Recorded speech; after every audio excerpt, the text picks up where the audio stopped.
안녕하세요. 네, 클래스리 찾아가는 비대면 탄소 중립 교실 진행을 맡은 대전 사회복지센터의 조지영입니다. 반갑습니다. 네. 네, 저희가 총 4번에 걸쳐서 찾아가는 비대면 탄소 중립 교실을 진행하게 됐는데요. 사실 대전 환경운동연합하고 올 상반기 2월에 그 쓰레기 학교라는 제목으로 시즌 1 탄소 중립 교실을 진행을 했었어요. 그래서 많은 시민들이 함께 참여해서 좀 코로나 때문에 더 좀 부상이 된 것 같긴 한데 쓰레기, 자원순환, 기후 위기에 대해서 관심 있는 분들하고 함께 좀 대전 지역에서 그리고 우리 일상에서 어떻게 실천할 수 있을까 이야기를 좀 나눴었고요. 오늘부터 시즌 2 탄소 중립 교실을 시작하게 됐습니다. 그래서 그 첫 번째로 제로 웨이스트 가능한가라는 일상의 전환에 대해서 그 대전 혁신청의 김영진 대표님이 함께 해주실 거고요. 지금 저희가 그 코로나가 다시 심각해져서 많은 분들이 걱정하실 텐데 저희가 이 스튜디오 안에서 방역 철저히 했고요. 네. 모두 좀 방문 출입자 관리도 철저히 해서 관리하면서 안전하게 진행하고 있으니까 너무 걱정하시지 마시고요. 저희가 함께하는 단체들은 한국기후환경 네트워크, 대전환경운동연합, 대전 시청자 미디어센터, 그리고 대전 사회혁신센터 함께하고 있습니다. 그러면 먼저 본격적으로 혁신청 김영진 대표님 소개하기 전에 여러분들 혹시 기후위기에 대해서 체감하고 계신지 좀 잠깐 생각을 해봐 주시면 좋을 것 같고요. 뭐 작년 같은 경우는 최장 54일 대전에서 장마가 이어졌었고, 뭐 2018년 같은 경우에는 심각한 폭염 때문에 많은 좀 취약 계층에 계신 분들이 어르신들이 주무시다가 돌아가시기도 하는 일들이 벌어졌어요. 이런 것들이 기후 위기와 관련이 있을 것 같은데요. 이 속에서 우리가 일상의 전환을 어떻게 이뤄나가야 될지 좀 이야기를 해보면 좋을 것 같습니다. 그러면 네, 본격적으로 시작을 하겠습니다. 그 제로 웨이스트 가능한가, 일상의 전환 가능한가, 자양분이라는 제로 웨이스트 숍 이야기를 통해서 한번 시작을 해볼 거고요. 사회적 협동조합 혁신청의 김영진 대표님 소개하겠습니다. 네, 안녕하세요. 네. 그냥 하면 될까요? 네, 네. 시작하시면 됩니다. 네, 발표 화면 뜨면 바로 시작하겠습니다. 네, 반갑습니다. 사회적 협동조합 혁신청의 김영진이라고 합니다. 방금 조지영 본부장님이 짧게 소개해 주셨는데요. 저희 단체는 이제 지역에서 시민분들이 일상을 좀 바꾸고 싶거나 혹은 지역에서 해결하고 싶어 하는 여러 문제들을 발굴을 하고 해당 문제들을 지역에 있는 공기업, 공공기관, 그리고 지자체나 시민사회단체들이랑 같이 협력해서 해결해 나가는 활동들을 하고 있습니다. 근데 그 중에 이제 저희가 최근에 집중하고 있는 영역이 오늘 말씀드리는 제로 웨이스트 혹은 이제 기후위기와 관련된 영역인데요. 사실 많은 분들이 이제 코로나로 인해서 이 마스크를 사용하는 것을 너무 당연하게 생각하고 계시잖아요. 그것도 많이 불편하게 여기시는데 기후위기와 관련해서 이제 청소년분들의 얘기를 최근에 듣다 보면은 그분들이 그런 얘기들을 하시더라고요. 한 2030년 정도가 되면은 나중에 이제 2021년을 되게 그리워하게 될지도 모른다라는 얘기를 하더라고요. 그러니까 2021년에는 마스크만 써도 됐는데 2030년에는 우리가 산소 필터를 써야 된다, 병동면을 써야 될 것 같다, 이런 얘기들을 하더라고요. 그러니까 그만큼 이제 기후위기라고 하는 것이 심각하지만 멀찍이 떨어져 있었던 미래 이슈가 아니라 우리의 일상을 바꾸고 우리의 일상을 치명적으로 위협하는 정말 다가오는 이슈라는 것을 많은 분들이 체감하고 있는 것 같은데요. 그 중에 이제 많은 분들이 이런 문제의식 속에서 어떻게 하면은 내 일상을 조금 더 친환경적이고 윤리적으로 바꿀 수 있을까, 이런 고민들을 하시는데, 그런 고민들을 조금 더 돕고자 저희가 이제 활동 공간인 자양분 안에서 작게 이제 제로 웨이스트 샵을 만들면서 지역에서 함께 제로 웨이스트 샵 관련 운동들을 좀 하고 있고요.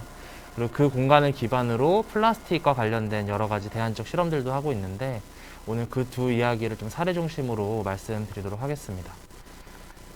네, 저희가 잠깐 소개해드렸던 이제 자양분이라는 공간입니다. 아마 기후위기에 관심 있으신 오늘 시청자분들은 아마 한 번쯤 오셨을 것 같아요. 그래서 지금 이제 총 2층짜리 건물이고요. 1층에는 플라스틱 제로 카페, 그리고 자양분에 있는 제로 웨이스트 샵, 그리고 2층에는 이제 사무실이 있습니다. 뭐 와보신 분들은 아시겠지만 이제 사진빨이 좀 심각하게 녹아 들어가 있는 사진인데요.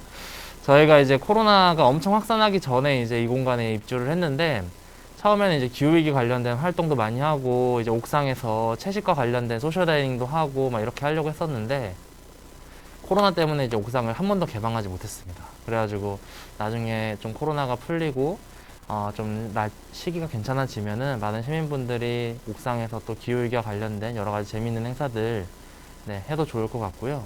지금 화면이 잠깐 나갔는데, 네, 고맙습니다. 네, 그리고 오른쪽 아래에 이제 그 사진 하나 보이실 텐데요.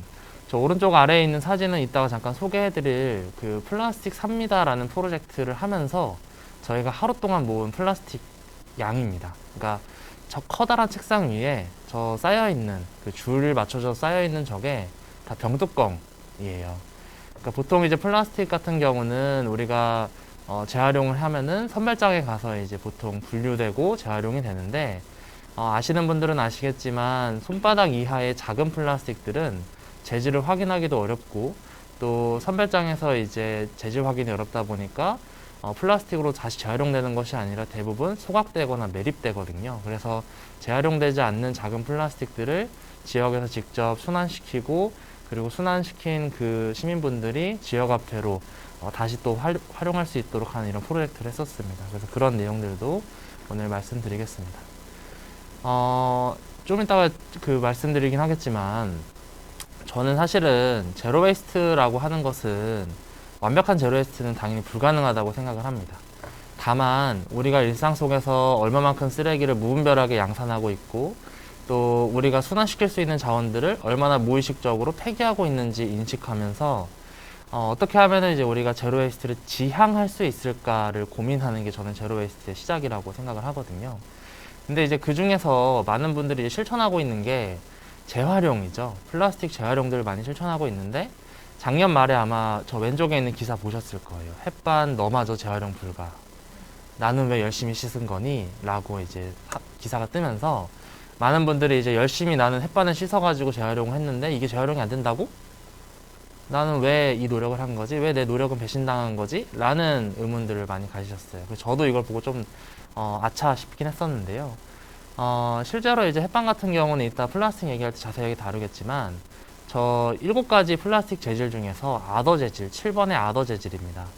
저 아더라고 하는 재질은 이제 그 여러 가지 그 재질들이 섞여져서 만들어진 플라스틱이기 때문에 어떤 형식으로든 재활용을 할 수가 없습니다. 그러니까 보통은 이제 플라스틱을 우리가 다 똑같은 플라스틱이라고 생각을 하는데, 재질에 따라서 페트, HDP, PVC, LDP, PP, PS 이런 식으로 총 여러 종류의 이제 재질들이 있거든요. 그래서 그런 재질들을 재질끼리 모아가지고 재질끼리 녹여가지고 재질끼리 재활용을 해야 실제로 우리가 활용할 수 있는 재활용품이 만들어집니다. 그래서 대부분 이제 선별장에서는 그 재활용하기 좋은 고급 원료인 페트 재질의 이제 플라스틱들은 대부분 다 재활용을 시키는데요. 그 외에 나머지 재질들 같은 경우는 실제로 확인하기도 어렵고 작다 보니까 아까 말씀드렸던 것처럼 대체로 소각시키거나 매립하는 형태인 거죠.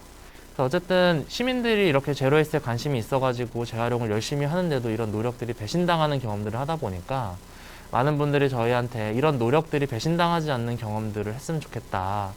우리가 실제로 일상에서 열심히 재활용한 그 플라스틱들이 우리 손으로 직접 어떤 제품들로 재활용되는지 확인하고 이 효능감을 느낄 수 있었으면 좋겠다, 이런 얘기들을 많이 하시면서 제로웨이스트에 대해서 관심을 가져주십니다.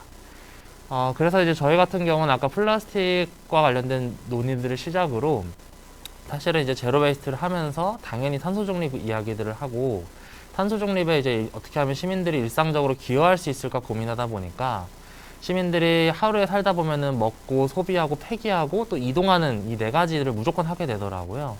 그래서 먹는 것과 관련해 가지고는 채식을 실천할 수 있는 플랫폼을 만들어서 함께 시민분들이 실천하고 있고요.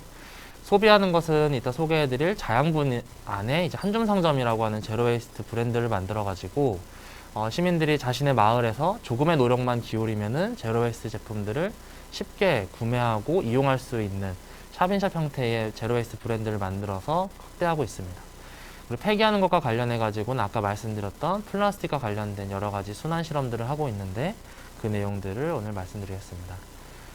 아까 이제 말씀드렸던 내용들을 쭉 정리를 했습니다. 실제로 쓰레기의 생산량은 줄이고 또 우리가 어쩔 수 없이 사용하는 쓰레기들은 가능한 최대한 순환시켜 나가는 게 이제 저희가 지향하는 제로웨이스트인데요. 그랬을 때 이제 처음으로 쓰레기 발생량을 최소화해보자 라고 해서 시작된 활동이 작년에 이 한줌 상점이라는 활동이었습니다. 이 한줌 상점은 이제 우리가 이 손에 잡히는 이 한 줌부터 제로웨이스트를 좀 시작해보자. 완벽한 제로웨이스트가 아니어도 괜찮다라는 생각으로 지역 곳곳에 샵인샵 형태로 만든 제로웨이스트 상점입니다. 샵인샵 형태라는 것들이 아마 많은 분들이 좀 생소하실 텐데요. 기존에 이제 제로웨이스트 샵 하면 이제 완벽한 제로웨이스트 샵을 이제 생각하시는 분들도 있고 또 규모가 큰 가게를 생각하시는 분들도 있는데요. 저희도 이제 당초에 그런 가게를 하나 만들어 볼까라는 고민을 했었는데 그렇게 하면 이제 많은 분들이 일상적으로 그 가게를 접근하거나 이용하기는 되게 어려우실 것 같더라고요. 그래서 이제 어떻게 하면 조금 더 이 가게 역시도 접근성을 낮추면서 많은 곳에 만들 수 있을까 고민하다 보니까 지역에 있는 저희 같은 친환경 카페 그리고 지역에 있는 독립서점들 이런 곳들하고 연계를 해가지고 가게 안에 또 다른 가게를 만든 겁니다. 그래서 진열대를 만들고 그 진열대 위에 제로웨이스트와 관련된 제품들을 같이 공동으로 판매를 하는 거죠. 그러다 보니까 이제 기존에 친환경에 관심 있는 가게들도 누구든지 진열대만 있으면은 한줌 상점을 같이 연계해가지고 만들 수 있는 겁니다. 그래서 현재 대전에서는 저희 자양분을 포함해가지고 총 4군데의 제로웨이스트 샵이 있고요.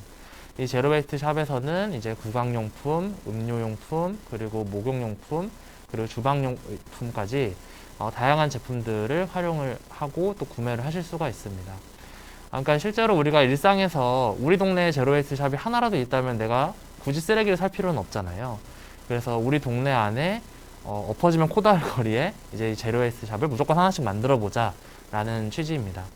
현재 대전시에 행정동이 79개 동이 있고요. 아마 9월 달이면은 한 개 동이 분동이 돼서 총 80개의 행정동이 생깁니다. 이 한줌 상점 같은 경우는 이제 가게 안에 가게이기 때문에 확산하기가 굉장히 용이하거든요. 그래서 이 한줌 상점을 지역에 80개까지 만들어보는 모든 마을에 하나씩 만들어보는 것들을 목표로 현재 확대하고 있고요. 현재 이 한줌 상점 같은 경우는 당사자분들이나 혹은 매장 조합원분들 또 소비자 조합원분들 이런 분들을 모집하면서 협동조합으로 별도로 만들어가지고 독립된 활동으로 계속 확대해 나가고 있습니다. 현재 관심 있는 이제 매장들이 계속해서 연락을 주고 계셔가지고 올해 안에 아마 10개까지 확산이 될 것 같고요. 내년에는 계속해서 두 배 정도씩 확산을 해 나갈 예정입니다. 이 한줌 상점을 운영하면서 그 제로웨이스트 샵을 운영하면서 확실히 이제 저 역시도 제로웨이스트 제품들을 보면은 이게 제로웨이스트야? 라고 이렇게 의문을 갖게 되는 제품들이 있더라고요. 그래서 저도 처음에는 이제 이 제로웨이스트라고 하니까 진짜 쓰레기 제로라는 이제 이런 강박에 시달렸던 거예요.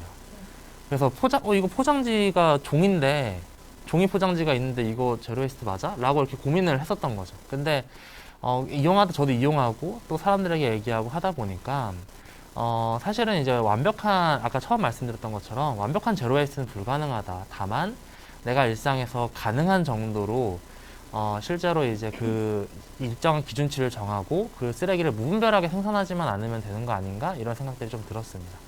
그래서 제품의 생산 과정이나 이동 과정 또 다른 소비가 되는 과정에서 불필요한 쓰레기를 만들 필요는 없겠지만 그렇다고 완전히 쓰레기가 없는 제품들은 사실 불가능하기 때문에 일정 정도는 저희는 조금은 타협을 해 나가고 있고요. 그리고 이제 저희가 한 가지 좀 처음에 놓쳤던 것 중에 하나는 국내에서 사용하시는 제로웨이스트 제품들이 대부분 중국산인 거 아시나요? 그러니까 그 단가의 문제라든지 혹은 이제 제품 생산에 대한 여러 가지 차질 문제라든지 이런 부분 때문에 대부분의 이제 제로웨이스트 제품들, 죄송합니다. 대부분이라고 표현하면 좀 그렇고요. 일정 정도의 제로웨이스트 제품들이 중국산 제품들인 경우가 많습니다. 근데 그런 제품들인 경우에는 실제로 쓰레기를 좀 줄일 수 있는 제품들이긴 한데요. 아까 처음 말씀드렸던 것처럼 이 제로웨이스트 운동 역시도 사실 기후위기에 대응하는 운동이잖아요. 그럼 당연히 탄소 중립을 고민할 수밖에 없고 탄소 중립을 고민한다면은 하나의 제품이 나에게까지 오는 과정에서 발생하는 탄소 발자국도 사실 계산을 해야 되는 거거든요. 그러니까 예를 들어서 이제 제로 웨이스트 운동을 하는 이유가 쓰레기가 발생하면은 그 쓰레기를 폐기시키거나 아니면 소각하는 과정에서 또 다른 탄소가 배출되고 당연히 환경 문제도 발생하는 문제들이 있으니까 제로 웨이스트를 하는 거잖아요. 단순히 쓰레기를 줄이자 이런 것이 아니라요.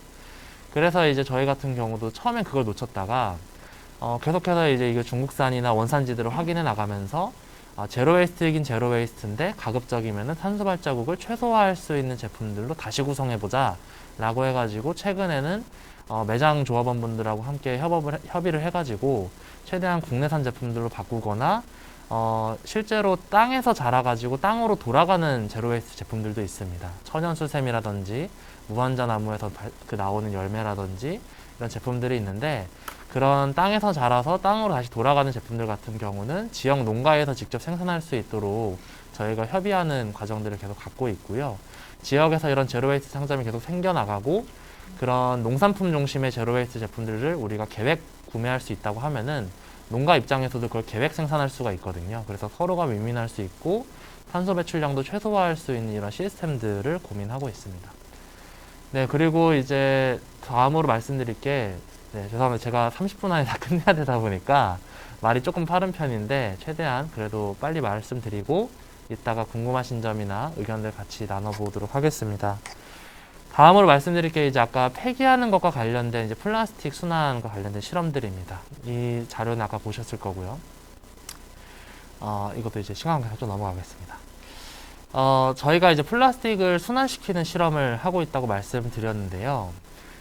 시민분들이 사실은 일상에서 재활용과 관련된 운동들 되게 많이 하고 계시죠. 특히 이제 대전에 있는 마을 공동체 활동 하시는 분들도 거의 뭐 모든 마을 공동체 활동가 분들이 재활용과 관련해 가지고 굉장히 신경 써 가지고 많이 하시는데 아까 이제 그 햇반 기사도 그렇고 실제로 내가 아무리 열심히 재활용을 하더라도 이게 손에 안 잡히는 거예요. 그래서 내가 실제로 열심히 자원순환에 동참을 했는데 이게 진짜 지구를 이롭게 한 것인지 쓰레기를 줄이는데 실제로 어느 정도 효과가 있었던 것인지 그리고 이렇게 열심히 한 나는 과연 어떤 보상이 있는 것인지 이런 의문들을 갖고 계시는 분들도 있었고요. 또 한편으로는 이제 플라스틱과 관련해 가지고 새로운 실험을 좀 해보고 싶은 이런 메이커 단체들이 있었는데 해당 메이커 단체 같은 경우는 플라스틱으로 이제 실험을 하려면은 깨끗하게 잘 말려 있는 또 재질별로 분류되어 있는 플라스틱들이 필요했거든요. 그래서 양쪽의 수요들을 좀 묶어 가지고 저희가 작년에 자원순환 마을 만들기라는 실험들을 했었습니다. 총 3단위가 이제 함께 협업한 사업인데요. 먼저 시민분들은 일상에서 사용한 플라스틱들을 아까 말씀드렸던 재질별로 모읍니다. 이 재질은 이제 4가지 재질만 저희가 모았는데요. HDP, LDP, PP, PS 4가지 재질만 모았습니다. 페트 같은 경우는 이미 이제 선별장에서 잘 재활용이 되기 때문에 저희가 굳이 따로 모으진 않았고요. PVC나 다른 이제 재질 같은 경우는 실제로 녹이는 과정에서 이제 인체에 조금 무해한 이런 호르몬들이 좀 많이 발생하는 편이라서 저희가 실험 과정에서는 좀 적합하지 않다고 판단해가지고 4가지 재질만 가지고 모았고요. 해당 재질들을 이제 시민분들이 모아주시면은 그 모아주신 플라스틱들을 공동체들이 운영하는 공유 공간에다가 갖다 주시면 됩니다. 그래서 각 공동체에는 이제 플라스틱 정류장을 만들어가지고 플라스틱 정류장에 이제 재질별로 플라스틱을 모으실 수 있도록 이렇게 했고요. 이렇게 재질별로 모인 플라스틱들은 아까 말씀드렸던 메이커 단체인 제작소라고 하는 단체가 주기적으로 오셔가지고 플라스틱을 수거해서 프레셔스 플라스틱이라는 기술을 활용해가지고 재활용을 합니다. 이 구조들을 이제 설명을 드리면은 죄송합니다. 바로 넘기겠습니다. 이런 형식입니다. 그러니까 각 공간 안에 지금 플라스틱 정류장들이 다 있는 거죠. 지금 6개 거점들을 표시를 해놨는데요. 이 거점 주변에서 생활하시는 시민분들이 이곳에다가 이제 플라스틱들을 재질별로 모아주시면은 자원순환 트럭이 주기적으로 이 플라스틱을 수거하는 형식인 겁니다. 해당 거점들은 이렇게 이제 오른쪽 사진에 있는 6개 공간에서 이제 거점을 역할을 했었고요. 왼쪽 위에 있는 이제 그 기계들이 아까 잠깐 언급드렸었던 프레셔스 플라스틱이라는 기술을 실제로 구현할 수 있는 4개의 기계입니다.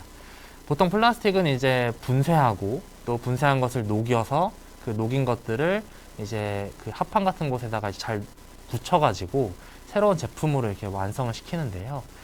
보통 이제 저 프레셔스 플라스틱 같은 경우는 현재 오픈소스로 기술이 다 풀려있기 때문에 메이커 운동을 하시는 분들은 도면이 다 오픈되어 있거든요. 그래서 쉽게 만드실 수 있고요.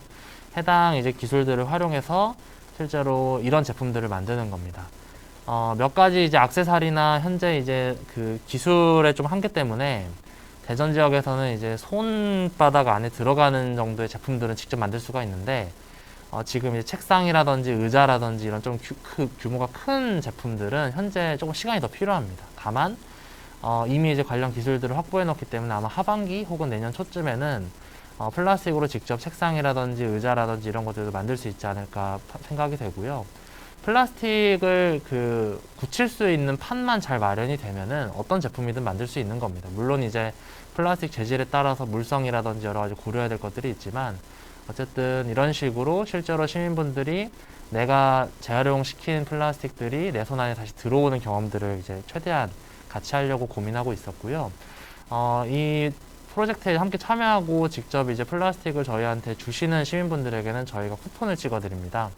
그래서 가져오신 플라스틱 양에 따라서 쿠폰을 찍어드리면은 그 쿠폰이 다 모이면은 저 오른쪽에 있는 고래 모양이나 열쇠고리와 같은 이제 플라스틱으로 만든 액세서리 같은 것들로 교환할 수가 있는데요.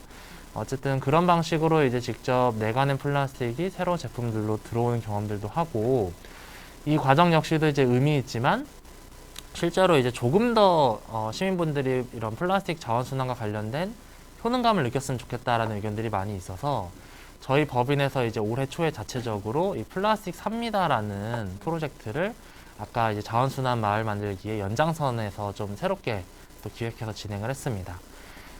이 플라스틱 삽니다 같은 경우는 이제 오늘 함께하고 있는 이제 사회혁신센터에서 주관했었던 사회혁신 한마당에서도 이제 시범적으로 한번 선보였었던 프로젝트였는데요. 구조는 똑같습니다. 시민분들이 선별장에서 제대로 재활용되지 않는 작은 플라스틱들을 모아가지고 이제 저희 공간인 자양분에 갖다 주시면은 저희는 그거를 10개당 지역 앞에 코인으로 하나씩 바꿔드립니다. 그러면은 이제 시민분들은 그 지역 앞에 코인을 받으시면은 그걸 저희하고 협업한 이제 마을 가게 7군데에서 코인 하나당 1,000원의 가치를 가지고 이제 활용하실 수가 있는 거죠. 그러니까 작은 플라스틱 하나에 거의 100원 정도의 엄청 파격적인 그 실험들을 했었습니다. 처음에는 이제 저희가 한 100일 정도 실험을 했었는데요. 이런 식으로 이제 진행을 했습니다. 아마 현장 계신 분들은 잘 안 보이실 텐데 그 온라인이신 분들 좀 보이실 거예요. 왼쪽 위에 있는 저 사진이 이제 플라스틱으로 만든 코인들입니다. 아까 프레셔스 플라스틱을 활용해서 저희가 지역 앞에도 직접 플라스틱으로 만들었고요. 저게 지금 잘 안 보이시겠지만 노란색이거든요. 근데 노란색 코인이니까 당연히 노란색 플라스틱으로 만들었겠죠. 그래서 시민분들이 모아주신 스팸 뚜껑으로 그 코인을 만들었습니다. 근데 이제 저희가 1000개를 처음에 발행을 했었는데 시민분들이 이거를 자꾸 가져가서 쓰셔야 되는데 이쁘다고 이걸 안 쓰시는 거예요. 그래서 저희가 이제 이걸 가게에 쓰시면은 저희가 이제 그거를 당연히 현금으로 바꿔드리면서 가게에도 이제 매출을 늘려드려야 되잖아요. 근데 이제 그 화폐가 순환이 안 돼가지고 저희가 새롭게 오시는 분들한테 이 화폐를 못 드려가지고 급하게 이제 화폐를 추가 발행했습니다. 그래서 이번 과정에서는 파랑색 그 코인도 추가로 발행했는데 파랑색 코인 같은 경우는 이제 물 병뚜껑이 이제 파랑색이잖아요. HDP 재질인데요. 그래서 그 뚜껑들 위주로 이제 만들어가지고 이제 파랑색 코인을 또 1000개 찍어가지고 발행을 시켰고요. 왼쪽 아래하고 이제 가운데 있는 사진들이 이제 플라스틱을 좀 모아놓은 사진이에요. 현재도 이제 저희 공간 2층에 가보시면은 플라스틱이 거의 산처럼 쌓여 있습니다. 그러니까 100일 동안 작은 플라스틱이 한 72,000개 정도가 모였습니다. 그래서 가운데 위에 있는 사진처럼 저분들은 도마동에서 아이들하고 가족들이 같이 이제 플라스틱을 한 달 동안 모아서 저희한테 이제 한꺼번에 갖다 주신 분들도 있으셨고요. 또 월평동 같은 경우는 마을 공방에서 이제 주민분들이 플라스틱을 그곳을 거점으로 다 모으셨다가 한 분이 이제 자동차로 그걸 다 실어가지고 저희한테 갖다 주시는 분들도 계셨고, 오른쪽 위에 지금 아마 사진 잘 안 보이실 텐데 어떤 할머님께서 거의 매주 이제 몇백 개씩 플라스틱을 모아 오세요. 막 버려져 있는 이런 작은 플라스틱을 다 수거해서 오시는 거예요. 근데 처음에는 이분이 그냥 이제 여기 돈으로 바꿔준다고 하지 않았어? 이렇게 해가지고 오신 거예요. 근데 그러다 보니까 이제 잘 말려 오시지도 않고 깨끗하게 씻어 오시지도 않고 이래서 저희랑 좀 트러블이 있긴 있었는데, 이걸 또 몇 번 왕래를 하다 보니까 이분이 완전 플라스틱 박사가 되셔가지고 그 집안에 이제 이 플라스틱들을 다 말려놓으시는 거예요. 그래서 매주 몇백 개씩 모아서 그걸 열심히 씻으셔가지고 다 말려놓으셔가지고 이거를 이제 바꿔가시고 바꿔가신 코인으로 동네 주민분들이랑 같이 그 밀소리라고 하는 이 빵집이랑 저희도 같이 코인을 사용할 수 있었거든요.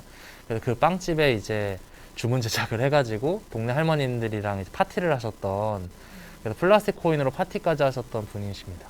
근데 이분이 이제 코인을 많이 가져가셨는데 또 코인을 또 많이 잊어버리셨어요. 그래서 하루는 제가 길을 가다가 저희 플라스틱 코인이 뭉텅이로 비닐봉지에 쌓여서 길바닥에 있는 거예요. 그래가지고 아니 이거 다 따지면 한 10만 원 될 텐데 이걸 다 놓고 가셨다고? 그래서 보니까 그 할머님이 이제 떨어뜨리고 가신 거더라고요. 그래서 어쨌든 그런 에피소드들도 있었습니다. 그래서 되게 이제 어린 아이부터 어르신분들까지 굉장히 많은 시민분들이 참여를 해주셨고요.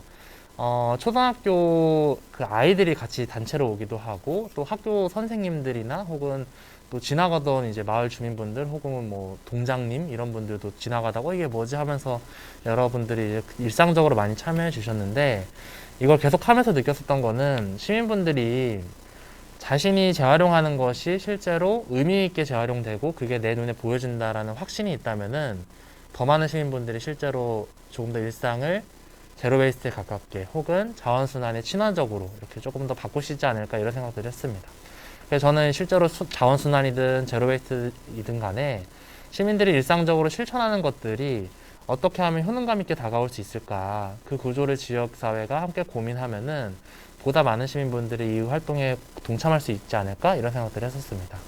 실제로 제로 웨이스트 샵 같은 경우에도 평소에 이제 제로 웨이스트 샵을 이제 이용하시던 분들은 대체로 지역에 제로 웨이스트 샵이 없다 보니까 이 제품을 구매하려면 또 택배를 써야 되는 거예요. 근데 택배를 쓰면 당연히 이제 택배 쓰레기가 발생하잖아요. 그래서 내가 제로 웨이스트 하는데 이렇게까지 내가 쓰레기를 또 발생시키면서 이걸 해야 되나라는 자괴감에 빠지셨다가 동네에 내가 그래도 쓰레기를 덜 발생시키면서 또 구매할 수 있다라고 하면은 조금 비싸도 더 이용해 보겠어. 아무래도 오프라인이니까 조금 더 비싸겠죠. 그래서 그런 식으로 이제 이용하시는 분들도 계시고, 또 그 매장을 운영하시는 분들 같은 경우도 내가 단독으로 이 제로웨이트 제품들을 도매해 오거나 떼오거나 이러면 너무 비싸가지고 단가가 수지 타산이 안 맞는데, 실제로 어떤 제품들 같은 경우는 한 번에 1000개씩 구매해야 도매로 떼올 수가 있거든요. 근데 예를 들어서 지역에 있는 가게들이 협업해가지고 공동 도매를 하고 같이 이제 소매를 하면은 실제로 가격으로도 이제 이점을 가질 수 있고 또 전체 제품들을 조금 더 고민하면서 사용할 수 있지 않을까 이런 식의 이 피드백들을 계속 들었습니다. 그래서 함께 일상적으로 어떻게 하면은 제로 웨이스트에 가깝게 생활할 수 있을까? 내가 배출하는 쓰레기를 어떻게 하면 조금 더 순환시킬 수 있을까? 이런 고민들을 어쨌든 이렇게 함께 해나가시는 분들이 계속해서 있다 보니까 저도 이제 용기 내서 계속해서 제로 웨이스트에 가깝게 생활을 좀 할 수 있지 않았나 이런 생각도 좀 듭니다. 그래서 이거는 이제 저희 법인 SNS에 올렸던 활동 경과들을 이제 올린 거고요. 저희는 사실은 이제 플라스틱 코인을 한 달에 1000개씩 해가지고 총 코인을 이제 코인은 3000개를 배포하고 플라스틱은 3만 개만 모으자. 근데 그것도 모일까? 이런 생각들을 많이 했었는데 이미 한 달 만에 이제 목표치를 거의 상회한 거예요. 그래서 이제 담당자가 이거 후원금으로 하는 건데 저희 다 자비로 한 거거든요. 그래서 후원금으로 다 이제 한 건데 돈이 없다 어떡하냐. 그래서 제가 하다가 그래도 기간은 채우고 싶고 또 어쨌든 이렇게 많이 참여하면은 어쨌든 시민분들도 이 과정에서 이제 실제로 플라스틱 배출에 대한 고민들도 많이 하시고 순환에 대한 이제 학습도 많이 하셨거든요. 그래서 재질별로 분류하시는 것도 배우셔가지고 너무 그 학습을 일상적으로 할 수 있어서 좋은 경험이었는데, 그래서 제가 이제 담당자는 속 터지는 말이긴 한데 어쩔 수 없다. 선활동 후원금이다. 이래가지고 일단 다 돈을 쓴다. 그리고 모자란 금액은 나중에 후원으로 받겠다. 이래가지고 코인 7,000 저게 지금 7,215개가 교환됐다고 했죠. 저게 720만 5천 원인 거예요. 그래서 저 절반 정도의 금액을 제가 후원으로 받아와야 되는 미션이 있습니다. 근데 어쨌든 그런 에피소드들도 가지고서 지역에서 좀 의미 있는 활동들을 좀 했었던 것 같습니다. 이거는 이제 그냥 아까 제가 구두로 설명드렸었던 이 플라스틱 삽니다의 구조를 그냥 간단하게 도식화한 겁니다. 시민분들은 아까 말씀드렸던 것처럼 일상적으로 플라스틱을 재질별로 모으시고요. 이걸 저희 공간인 자양분에 오셔가지고 코인으로 교환을 하십니다. 코인으로 교환하는 개수는 저희가 따로 제한을 두진 않았습니다. 이게 개인이 많이 오시는 것도 저희는 유의미하다고 봤고요. 또 코인을 개인이 많이 받고 가면 또 어떠냐 이런 얘기들도 많이 했습니다. 그럼 어쨌든 가게들도 좋지 않겠냐 이런 얘기들도 해가지고 별도로 이제 저희가 제한을 두진 않았고요. 이렇게 코인으로 바꿔 가신 시민분들은 이 코인으로 아까 7개 마을 가게 카페도 있었고요. 지역에 소품 상점도 있었고 또 아까 이제 빵집 그리고 저희 같은 제로웨이스 샵도 있었는데요. 제일 많이 팔린 거가 이제 빵이더라고요. 아까 그 할머니가 열심히 기여하신 것도 있었지만 실제로 사람들이 이제 먹는 거를 이제 직접적으로 산다라는 거에 대해서 조금 효능감을 많이 느끼신 것 같습니다. 그래서 저는 내심이 이제 저희가 제로웨이스트 샵을 하고 있다 보니까 저희가 이제 제로웨이스트 샵 제품들 코인으로 많이 구매하셨거든요. 그래서 거기가 1등이지 않을까 생각을 했는데 빵집이 어쨌든 1등을 했고요. 그 다음으로 저희가 제로웨이스트 샵이 2등을 했습니다. 어쨌든 그런 게 있었고 그리고 가게에서는 이제 코인을 직접 다 수거를 하시잖아요. 그래서 그걸 현금처럼 이제 사용을 하게끔 하고 모여진 코인은 저희가 주기적으로 방문을 해가지고 카드 결제를 해드립니다. 그래서 그러면서 저희가 코인을 회수를 하는데 그렇게 이제 돌아다니면서 코인을 회수하고 그리고 저희 자연분에 모인 플라스틱들은 아까 이제 얘기했었던 프레셔스 플라스틱 기술을 활용하는 제작소라고 하는 메이커 단체에 플라스틱을 보내면서 직접적으로 재활용을 하고 있습니다.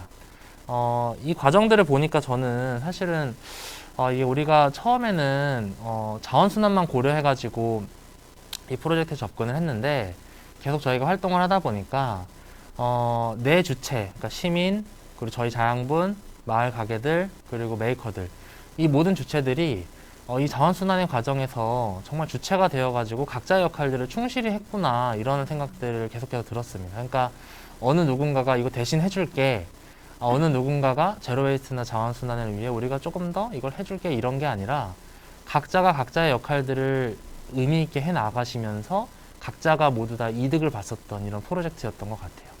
그래서 저는 시민들의 이런 자발성을 만들기 위해서는 어느 누구도 손해보지 않는 이런 자발적 구조들이 정교하게 세팅되는 게 되게 중요한 것 같은데 그런 사례로서도 아마 지역에서 이 플라스틱 삽니다를 많이 활용하실 수 있을 것 같습니다. 그리고 제가 이제 이 과정들을 보면서 그 담당자분이 계속 피드백한 것들을 계속 저도 같이 들었는데 마을 가게분들 같은 경우는 처음에는 이제 당연히 이 활동이 정확하게 뭔지도 모르고 코인을 이제 현금처럼 쓰게 해달라 이렇게 이제 처음에 이제 거의 약 팔듯이 섭외를 했었는데 이게 하다 보니까 이분들이 일단 놀란 게 두 가지였는데 하나는 우리 단골 중에 환경에 관심 있는 사람이 이렇게 많았어? 그러니까 우리 가게에 자주 들르시는 시민분들이 어떤 거에 관심 있는지를 이분들이 알게 되신 거예요. 그렇게 하다 보니까 로컬 가게에서 이제 당연히 단골들이 환경에 관심이 있다 보니까 이 중에 카페도 있었는데 카페에서 그 일회용 컵을 이제 그 테이크아웃을 할 거 아니에요. 그래서 이분들이 그걸 테이크아웃 하기가 너무 죄송스러운 거예요. 그래서 그걸 어떻게 하면 우리가 그런 마을 가게, 우리 마을 가게 안에서 친환경적인 전환들을 어떻게 할 수 있지라는 고민들을 이 프로젝트를 통해 가지고 직접 하신 분들이 계시더라고요. 또 소품샵 같은 경우도 작은 소품들은 또 어쩔 수 없이 쓰레기를 많이 발생하잖아요. 그래서 그런 것들은 또 어떻게 해결할 수 있지? 그러니까 저마다의 고민들을 각자 이 순환의 과정에서 하셨던 것 같아요. 그래서 시민분들은 이것들을 하면서 또 이런 피드백도 해주셨는데 우리가 되게 착해지는 기분이다. 우리가 직접 그 재활용한 플라스틱들이 이제 직접적으로 순환이 되니까 되게 착해진 기분이다. 그런데 왜 우리만 자꾸 착해져야 되지? 라는 얘기를 하시더라고요. 그러니까 실제로 재질별로 이걸 분류하시다 보니까 화가 나신 시민분들이 계세요. 특히 어떤 이제 어르신분 같은 경우는 아까 그 할머니 말고 다른 분은 보통 플라스틱은 재질이 다 써 있거든요. 음각이 돼 있거나. 근데 그 재질이 되게 작아요.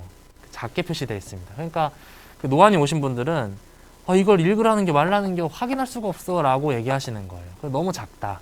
그리고 확인하기 어렵게 해놨다.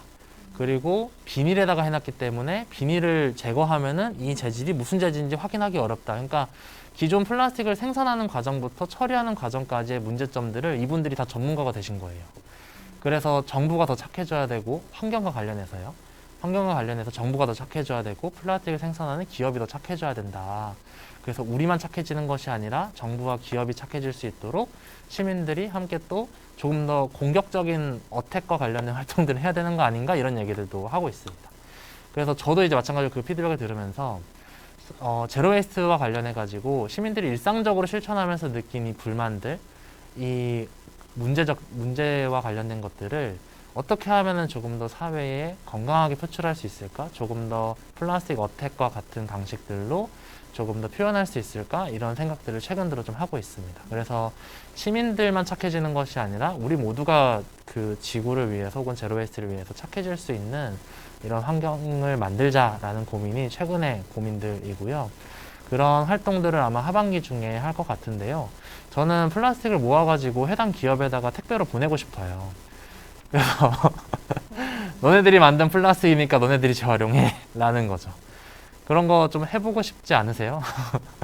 그래서 만약에 소송을 당한다 라고 하면은 그 시민분들한테 소송 비용을 구하는 거예요. 우리가 플라스틱 어떻게 해가지고 소송 당했다, 같이 소송 비용 좀 대달라 하면 제가 봤을 때는 후원해 주실 분들이 있을 것 같거든요. 왜냐하면 조정부 부장님도 하실 수 있을 것 같고. 네. 근데 어쨌든 이런 조금 더 재미있고 조금 더 이제 적극적인 순환과 관련된 움직임들을 많이 기획하고 있으니까요. 많은 분들이 참여 또 나중에 해주시면 좋을 것 같고요. 마지막으로 이 얘기만 하고 끝내겠습니다. 제가 기후위기와 관련된 강의를 하거나 발표를 할 때 항상 이 얘기를 하고 끝냅니다. 노 액팅 코스트라는 말입니다. 지금 아무것도 하지 않았을 때 언젠가 반드시 치러야 하는 비용을 노 액팅 코스트라고 합니다. 저는 기후위기가 대표적으로 이 노 액팅 코스트인 것 같아요. 우리 모두가 기후위기가 중요하고 심각하고 해결해야 된다라는 이슈라는 것을 모두 다 알았잖아요. 저도 사실 그랬거든요. 근데 이게 막상 코로나로 인해서 닥치고 또 우리 일상에 체감되고 이게 피부로 와닿고 당장 내 삶을 위협하니까 이거 어떻게 해결해야 되지? 라고 다시 돌아보니까 이 비용이 너무 감당할 수 없을 만큼 커져버린 거예요. 우리는 이미 일상적으로 마스크를 사용하게 돼버렸고 일상적으로 마스크를 사용하게 되다 보니까 마스크로 인한 쓰레기 문제도 당연히 발생하게 되고 코로나가 퍼지니까 배달이 당연히 늘어나서 배달 용기에 대한 문제도 다시 생겨나게 되고 그러니까 문제가 문제를 만들고 비용이 비용을 따따블시키는 이런 과정들인 거죠. 자본주의의 특징이 자본이 자본을 불린다라는 특징이 있습니다. 노 액팅 코스트의 특징도 사실 그렇거든요. 지금 해결하지 않으면은 이 해결해야 되는 비용이 계속해서 늘어나는 특성들이 있는 거죠.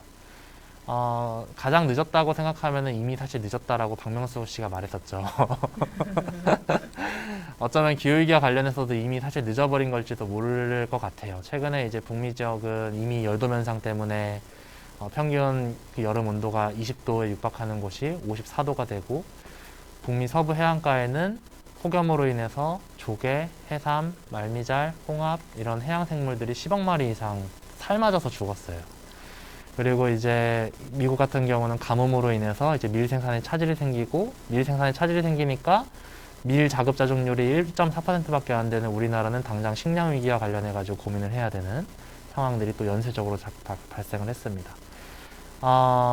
기후위기가 이제 이미 우리 일상에 오고 있거든요. 그래서 오늘 오신 분들은 아마 적극적으로 행동하시는 분들이라는 거 제가 알고 있는데요. 본인들이 행동하고 조금 더 윤리적으로 활동하시는 것뿐만 아니라 가족이라든지 혹은 주변 분들이라든지 이런 분들에게 조금 더 심각성들을 같이 알리고 같이 또 재미있게 기후위기에 대응해 나가는 것들을 이런 쓰레기 학교와 관련된 활동들도 계기가 돼서 많은 분들이 참여하시면 좋을 것 같습니다. 네, 시간을 거의 5분 정도 오버했는데요. 네. 일단 저는 여기서 좀 마치고 궁금하신 점 있으시면은 댓글로 남겨주시거나 얘기해 주시면은 이따가 또 자세하게 나누도록 하겠습니다. 감사합니다. 네, 그 다양분의 한줌 상점 통해서 김영준 대표님이 정말 필요한 이야기를 너무 잘 설명해 주셨는데 마지막에 노 액팅 코스트 어떤 분을 만났는데 그런 말씀 하시더라고요. 세상에 싸고 좋은 제품은 없다. 사실 우리가 무분별하게 싼 제품, 싸고 좋다고 생각한 싼 제품들을 사용하다 보니까 결국 그 비용을 우리가 기후위기라는 걸 통해서 치르고 있는 것이 아니냐, 앞으로 더해질 것이다 라는 얘기가 좀 기억이 나는데요. 네, 온라인상으로도 질문을 해주시고 또 오늘 지구를 위한 소중한 발걸음을 해주신 또 패널 네 분도 계셔서 한번 좀 이야기를 먼저 들어보는 게 좋을 것 같습니다. 우선 온라인으로 질문을 해주신 분이 계신데요. 네, 아까 잠깐 설명해 주신 것 같은데 플라스틱 페트병 위에 라벨지가 잘 안 떨어져서 분리수거가 어렵다. 많이 안 떨어지죠. 네. 이런 경우에 실제로 어떻게 하시는지, 잘할 수 있는 어, 방법은 없는지 뭐, 간단하게 설명해 주시기 사실 바랍니다. 물에 불리는 거 말고는 특별한 방법이 없습니다. 그러니까 접착을 이제 떼어내야 되는 거잖아요. 근데 요즘에는 그래도 조금 접착을 좀 잘 뗄 수 있게 하거나 혹은 최근에 모 기업의 생수병은 아예 라벨지를 안 만들게 됐더라고요. 그래서 아마 아시는 분들은 아실 것 같은데 어쨌든 그런 이제 생산 과정에서의 좀 이야기들도 있을 것 같고요. 그리고 아까 이제 병뚜껑 제가 보여드리면서 얘기했는데 사실 병뚜껑은 이제 투명 페트병인 경우에는 병뚜껑은 그냥 닫아서 버리시면은 그게 더 좋습니다, 사실은. 그러니까 우리가 병뚜껑 원래 따로 분리배출한다고 많이 생각하시는데요. 병뚜껑이 이제 재질이 확인이 안 되니까 당연히 따로 배출해야 이제 쓰레기로 이렇게 처리를 하는 건데, 근데 이제 그 플라스틱을 이제 분쇄한다고 했잖아요. 근데 분쇄하면은 그거를 이제 물에다가 다 넣어놓고, 그럼 페트 재질은 이제 무거워서 가라앉고, 보통 병뚜껑이 HDP인데요. HDP는 가벼워서 또 물에 위에 뜹니다. 그래가지고 요즘에 기술이 많이 발달해가지고 그 페트병을 같이 해서 버리시면은, 실제로 이제 선별장에서는 페트병 안에 그 이물질이 안 들어가잖아요. 뚜껑이 닫혀 있으면은. 그래서 오히려 더 양질의 플라스틱을 활용할 수 있다 이렇게 얘기도 하셔가지고 투명 페트병의 경우에는 병뚜껑을 닫아서 버리시면 되고요. 대신에 이제 색깔이 있는 페트병 같은 경우는 이제 자원순환율이 조금 떨어집니다. 그래서 그런 경우에는 그러니까 페트병 몸체가 색깔이 있는 것들이 있잖아요. 그런 것들은 그 뚜껑 떼고 버리시면은 되고 뭐 이런 팁도 있습니다. 그래서 저희한테 저희가 병뚜껑을 모으니까 그런 얘기들도 저희한테 알려주셔가지고 저희도 이제 그렇게 실천에 좀 바꿨었던 사례들도 있었습니다. 근데 어쨌든 접착제 떼는 거는 다른 팁을 알고 계시는 분이 계시면 네. 알려주시면 저희도 같이 참고하겠습니다. 네.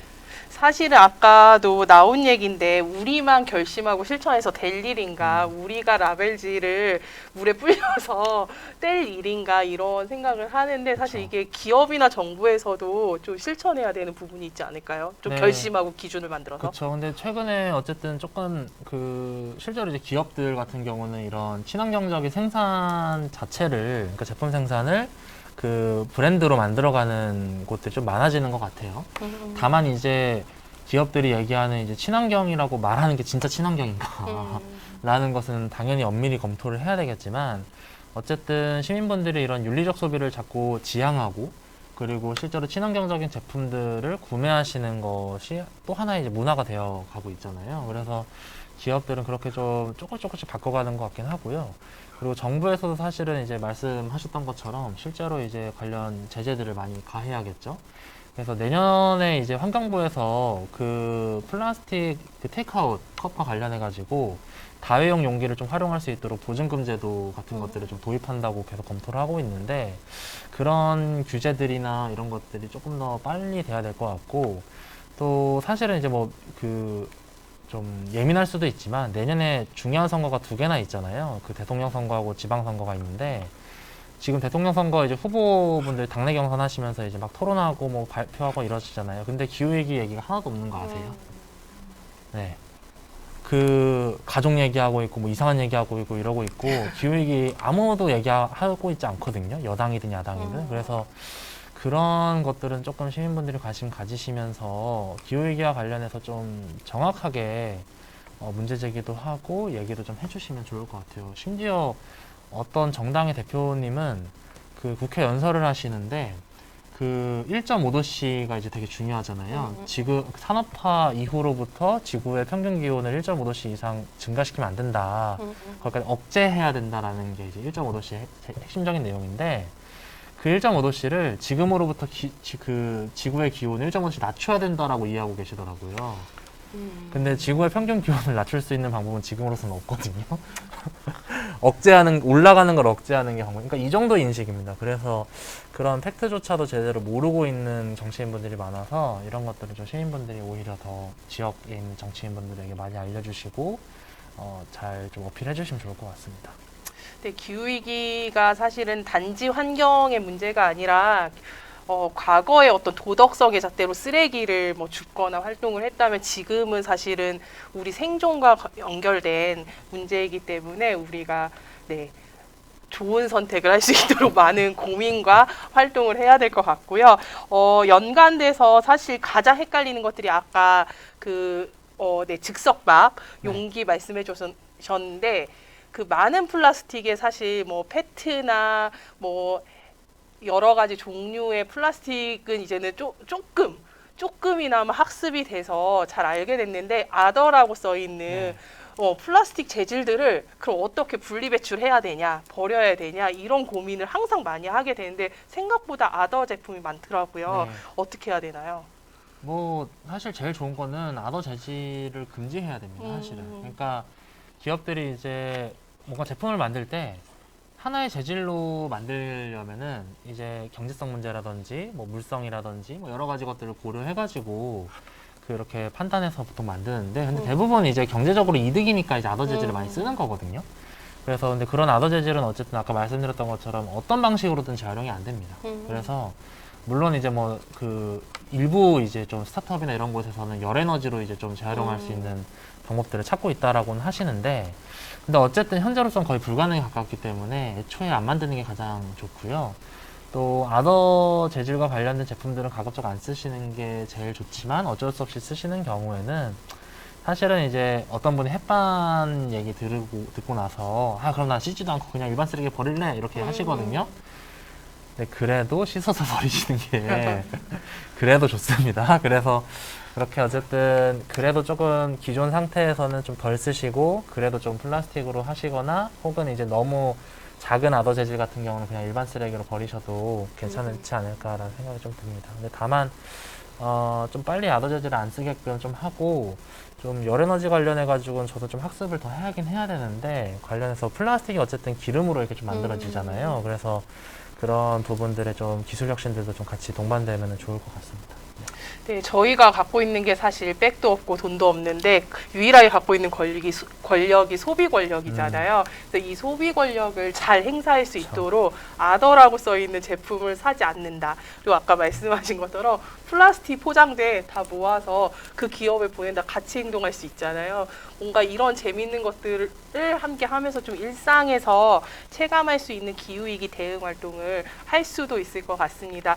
그러면은 오늘 또 소중한 지구를 위한 발걸음 해주신 네 분의 패널 계신데 네, 준비하고 계신 것 같아요. 그래서 혹시 강의 듣고 함께 이야기 나누면서 궁금하신 점이 있으시면은 네네 질문을 해주시면 좋을 것 같습니다. 네.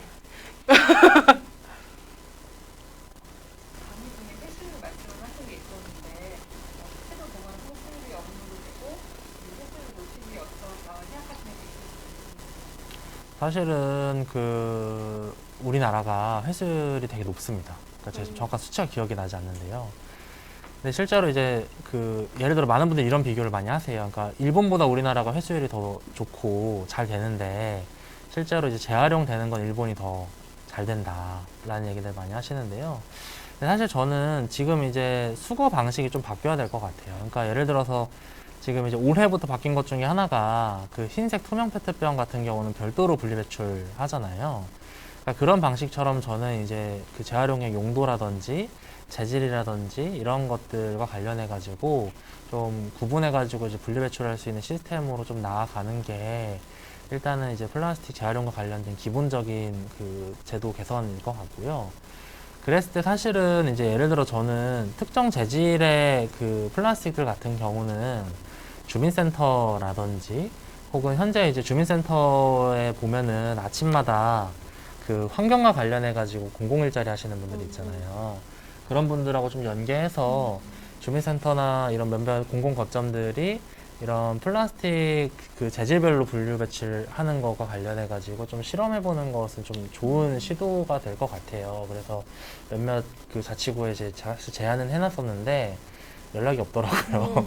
근데 어쨌든 그런 이제 좀 공공 영역에서 재질별로 이제 플라스틱 수거하는 것들을 좀 바꿔나가는 게 좀 핵심일 것 같고, 그랬을 때 사실은 이게 조금 애매모호한 것 중에 하나가 플라스틱을 아니 그 재활용 그들을 수거하는 것은 보통 지자체가 하잖아요. 그러다 보니까 이제 행안부에서 이제 주로 이런 것들을 관리를 하는데, 근데 또 사실은 이제 이런 재활용과 관련된 것도 환경 관련된 것도 환경부이잖아요. 그래서 제가 알기로는 최근에 이제 두 부처가 이 문제와 관련해 가지고 좀 협업하는 아이디어들을 많이 내고 있는 걸로 알고 있는데, 그런 좀 부처 간의 이제 연결이 좀 애매모호한 지점들도 좀 아이디어를 많이 내면 어떨까 싶습니다. 근데 일단은 저는 재질별로 이제 분류 배출할 수 있는, 근데 사실은 7개의 재질들을 막 다 재질별로 분류 배출하는 건 거의 불가능하죠, 사실은. 그렇지만 좀 핵심적인 재질들, 아까 페트처럼 재활용률이 높은 재질들 같은 경우에는 조금 별도로 분류 배출을 하는 것도 좀 시도해보면 어떨까라는 생각들을 좀 하고 있고요. 그리고 투명 페트병과 관련해가지고 많은 분들이 이거 별도로 배출해도 결국 다 한 곳에 모아놓더라. 이렇게 막 그 안 좋은 것들을 많이 보셔가지고 이렇게 하시는데, 물론 그거 잘못된 게 맞는데요. 그래도 일단 그렇게 분류 배출을 하셔야 그래도 이제 더 재활용할 수 있는 확률이 높아지기 때문에 그런 부분에는 최대한 동참해 주시면 어떨까 싶고요. 그리고 사실은 재활용이 잘 되는 곳들 보면은 대부분 아파트 단지는 재활용이 잘 되는 편입니다. 대부분.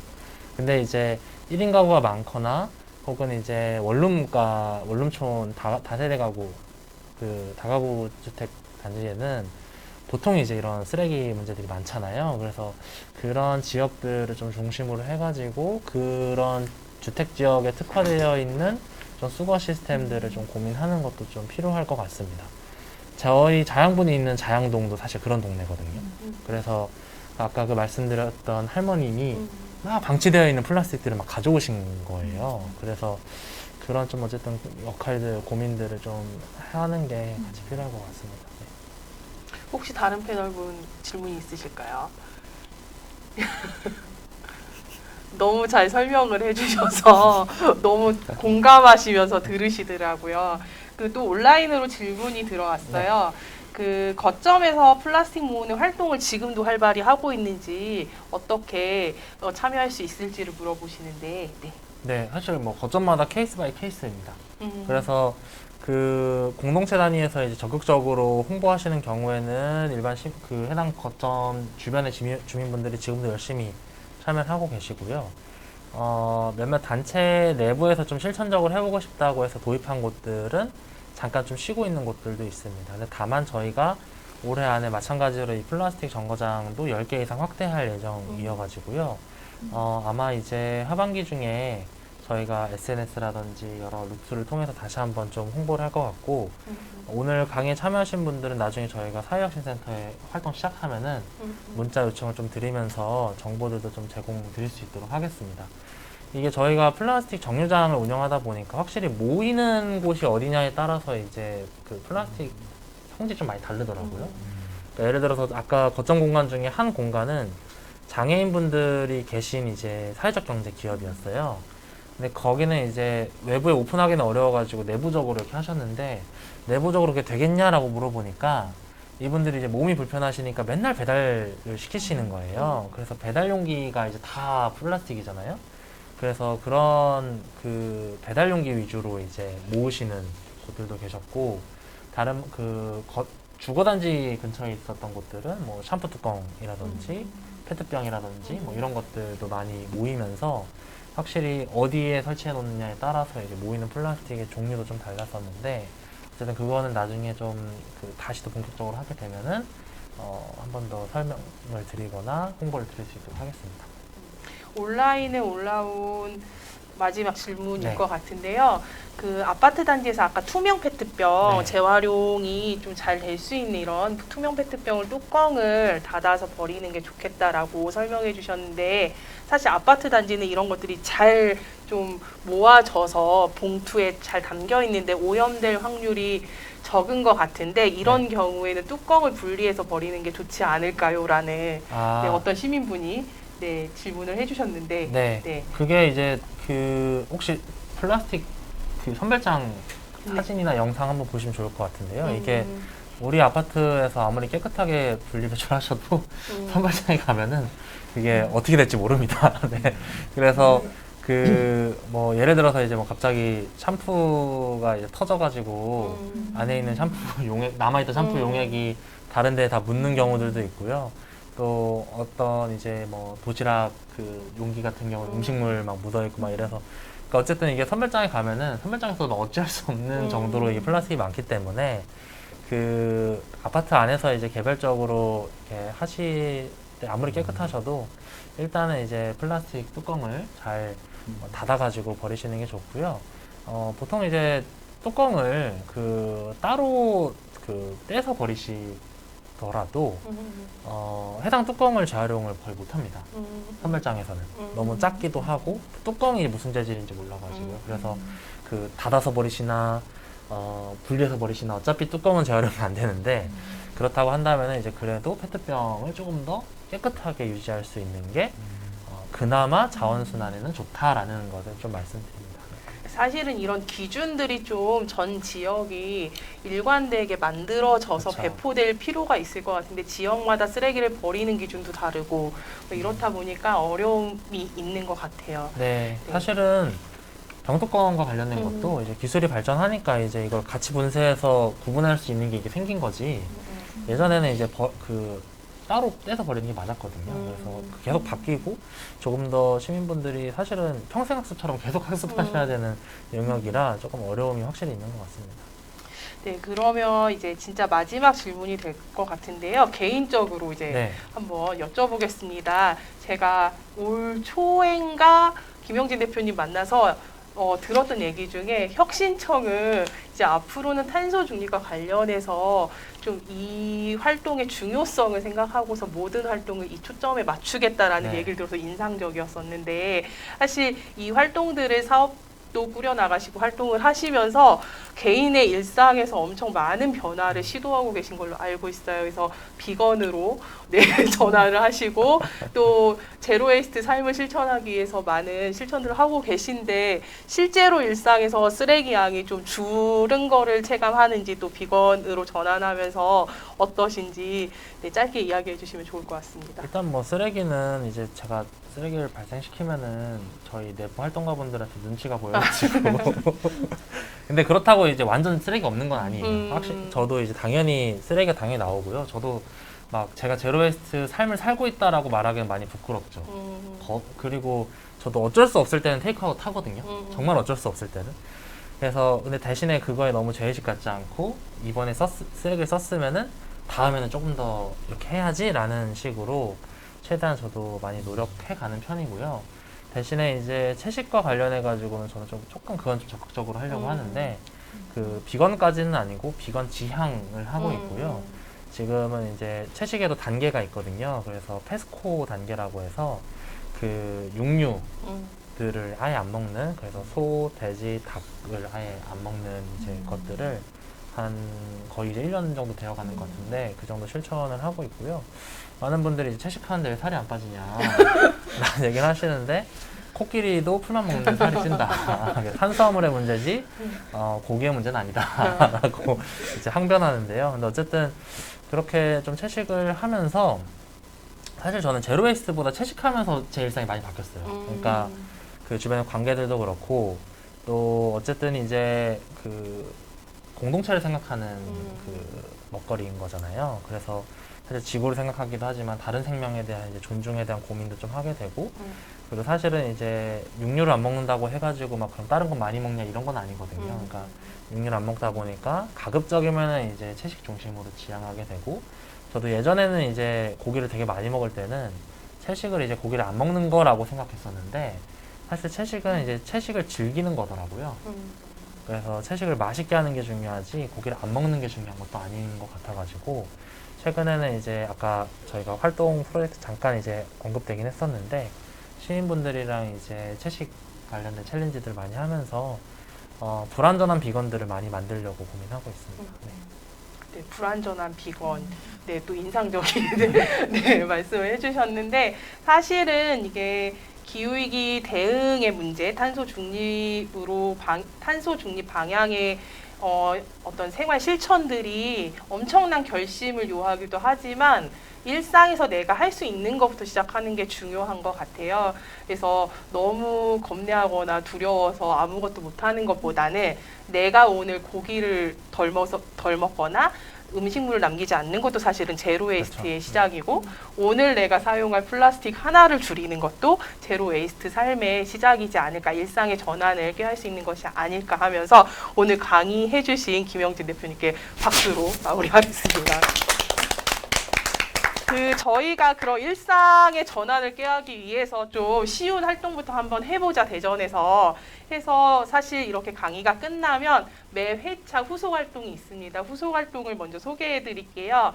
네, 제로 웨이스트 생활을 시작해 볼까요? 라는 후속 활동을 오늘 강의 끝나고서는 일주일 동안 한번 실천해 주시면 되는데요. 이미 하고 계신 분들도 많으실 것 같고 관심 있었던 분들도 많으실 것 같아요. 그 제로 웨이스트 샵에서 소비 활동을 한번 해보기. 그래서 물론 쓰레기를 많이 만들면 안 되겠지만 내가 일상에서 쓰던 제품들을 한번 좀 친환경 제품으로 바꿔보는 노력들을 한 주간 한번 시작해 보시면 좋을 것 같습니다.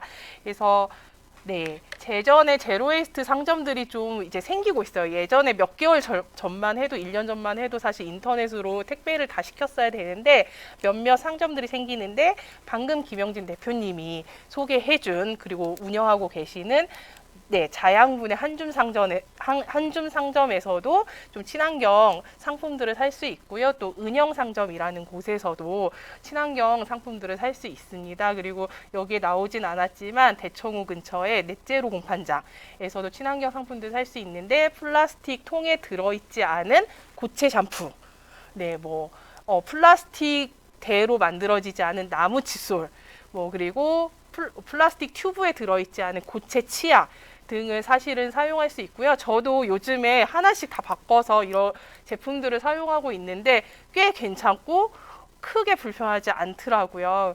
그래서 이거 한번 한 주간 실천해 보시고 직접 사용해 보시고 네, 단톡방에 한번 후기를 남겨주시면 좋을 것 같습니다. 네, 여기 계신 패널 분들도 함께 해주시면 좋을 것 같습니다. 네, 그러면 저희가 오늘 첫 번째 강의 잘 마쳤고요. 이제 다음 주에는 그 자원순환 성공을 위한 거버넌스라고 해서 지역의 자원순환 네트워크 사례를 시민참여연구센터의 김민수 위원장님과 함께 이야기를 나눌 건데요. 네, 다음 주에도 놓치지 마시고 함께 해주셨으면 좋겠습니다. 감사합니다.